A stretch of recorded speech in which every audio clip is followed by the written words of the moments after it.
hindi lang umano ghosted ang issue ng flood control projects sa distrito ni Davao City Representative Pulong Duterte. Ang ilan daw sa mga ito, doble ang pondo para sa magkaibang kontraktor. Umabot na rin ang umano'y anomalya ng flood control project sa Davao City. Ibinunyag ngayon ni ACT Teachers Party List Representative Antonio Tino na may 121 kontrata na nagkakahalaga ng 6.6 billion pesos at 80 kontrata rin na may halagang 4.35 billion pesos ang may indikasyon daw ng katiwalian. Ipinatupad daw ito sa kahabaan ng Davao River at Matina River mula 2019 hanggang 2022. Sabi ni Tino, nakita raw nila sa kanilang pagsusuri ang malinaw na pattern ng irregularidad ng mga proyekto gaya ng ghost projects, dobleng pondo, pagbabago ng lokasyon, overpricing at mga kontratang walang sapat na detalye. Natuklasan din nila sa kanilang investigasyon na sa 121 proyekto, 79 dito na may halagang 4.7 billion pesos ay mga congressional insertions sa National Expenditure Program o NEP. Ang mga nasabing proyekto ay ipinatupad sa unang distrito ng Davao City na kinakatawan ni Congressman Paulo Duterte. Basically, nakikita po natin na sa pagsusuri ng mga flood control projects sa Davao at partial pa lamang ito, ay merong mga nakababahalang indikasyon na hindi regular, no? At maaaring merong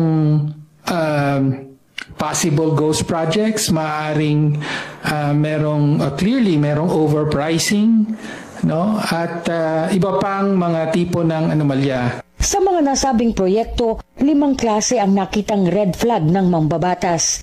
Ang total overlap ng 2 kontrata na may halagang 135.14 million pesos ay parehong sakop na bahagi ng ilog, isa noong 2019, isa noong 2020.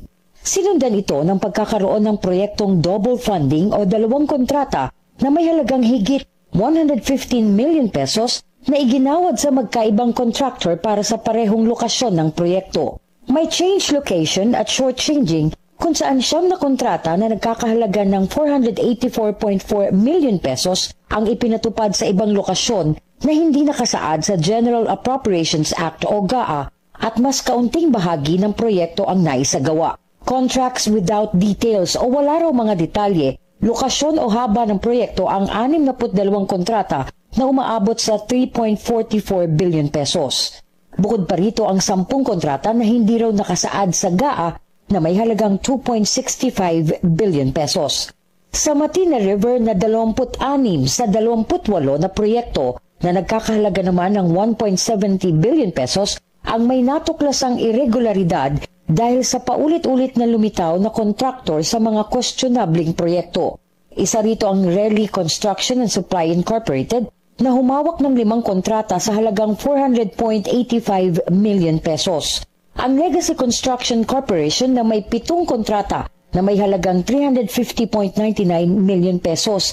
Gayon din ang Abu Construction na may 8 kontrata at may halagang 321.30 million pesos. Ayon pa kay Tino, pati ang St. Timothy Construction at Alpha and Omega Construction na parehong kilalang pagmamay-ari ng tinaguriang flood control royalty na sina Sara at Curly Discaya at ang Alfrego Builders ng half-brother ni Senador Bongo ay kasama raw sa joint venture ng Relly Construction at Genesis 88 na pagmamay-ari ni Glenn Escandor.